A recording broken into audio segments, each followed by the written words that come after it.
네, 한일 경제대전에서 기승전 정부 탓의 야당 공세는 이제 멈춰져야 합니다.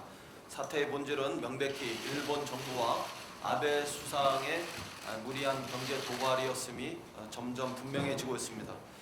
일본 내에서도 일본 기업들의 탈일본에 놀란 일본 기업들이 더욱이 일본 내에서도 한국 기업들의 탈일본 이 현상에 놀란 일본 기업들이 중국을 통해 우회 수출을 추진하는 이른바 재팬 엑시트 현상이 등장하고 있습니다.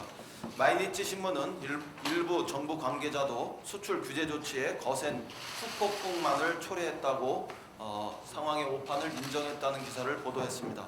이쯤 되면 자유한국당의 태도는 확실하게 바뀌어야 합니다. 더구나 이번 주는 광복 74주년을 맞는 뜻깊은 한 주이기도 합니다. 수요일로 예정된 일본 수출 규제 조치 철회를 위한 민관정 협의회에서 여야가 국익 앞에 혼연일체가 되는 모습을 기대합니다.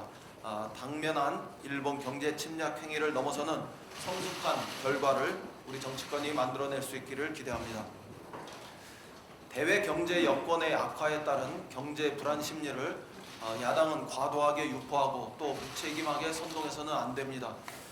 이른바 제1야당의 말을 통해 인용되는 제2의 IMF가 오는 것 아닌가 하는 불안 심리가 시중에 깊게 퍼져 있다는 얘기는 참으로 무책임한 언동입니다.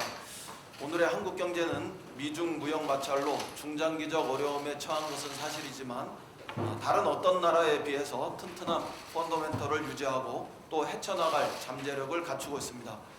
오히려 IMF는 한국의 구매력 평가 기준 1인당 국내 총생산이 4년 후 일본을 추월할 것이라고 전망하기도 합니다.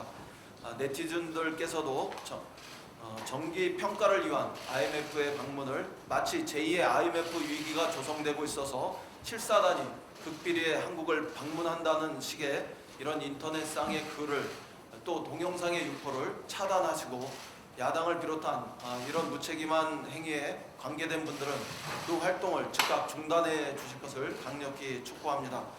국민 여러분들께서도 가짜뉴스에 현혹되지 마시고 정부를 믿고 끝까지 이 어려움을 함께 지혜롭게 헤쳐나가실 수 있기를 당부드립니다. 남북 간의 안보 이슈를 정쟁으로 더 이상 활용하지 말아야 합니다. 지난 토요일 5번째 미사일 발사 등 북의 연이은 군사 행위는 분명 평화를 바라는 우리 국민과 세계인들에게 깊은 우려를 증대시키고 있습니다.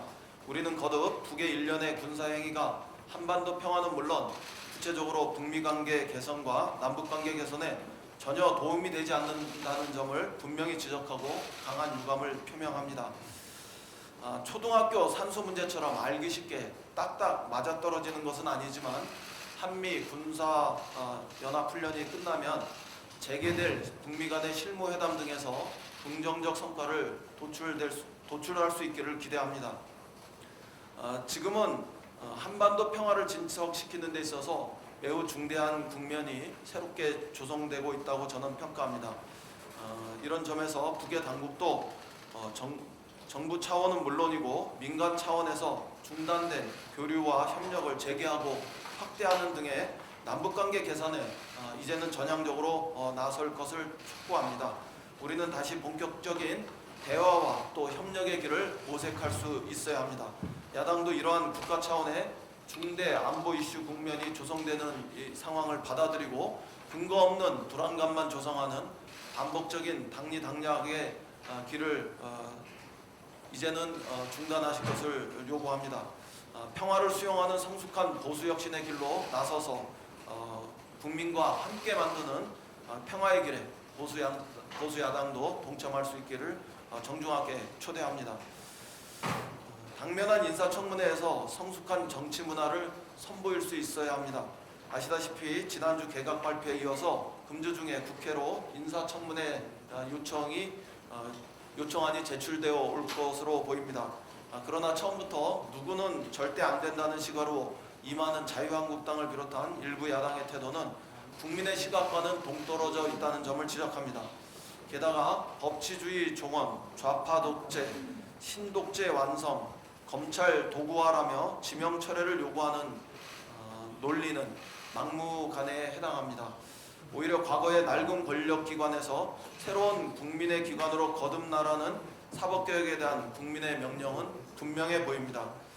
공수처 설치 찬성 57.3%, 반대 29.6%, 그리고 검경 수사권 조정 찬성 57.3%, 반대 30.0% 등의 여론조사 결과를 살펴보면 사법개혁에 대한 우리 국민의 여망에 부응하는 문재인 정부의 장관 그 내정과 사법개혁 의지는 분명해 보이고 또 정당합니다.